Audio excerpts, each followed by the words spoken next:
Got little girls trapped in the basement, helicopters over my house, trying to rescue someone that doesn't need rescuing because they're not in my house.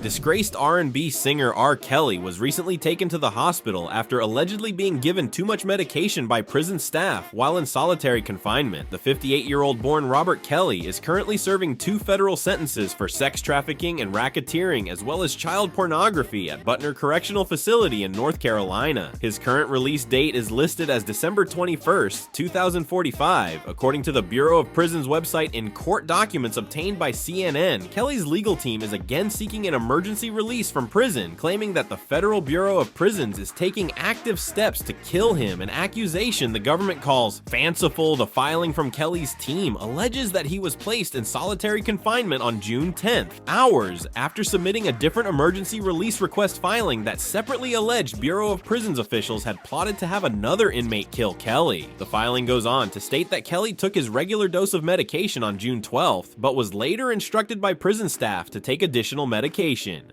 The filing then claims that Kelly awoke on July 13th feeling faint and dizzy, seeing black spots in his vision. Before falling to the ground and losing consciousness, Kelly was taken by ambulance to Duke University Hospital, where the filing says he learned that he had been administered an overdose quantity of his medications that threatened his life.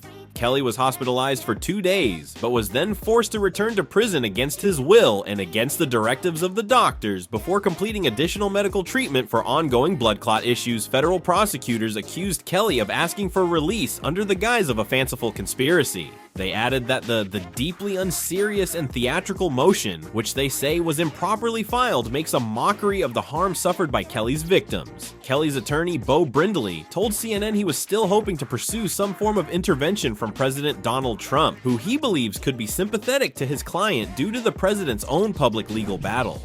Kelly was one of the most successful R&B artists of the 1990s and 2000s, known for hit songs Bump & Grind, Ignition, Remix, and I Believe I Can Fly, which won him 3 Grammy Awards. He has been nominated for 26 Grammys, including as recently as 2015.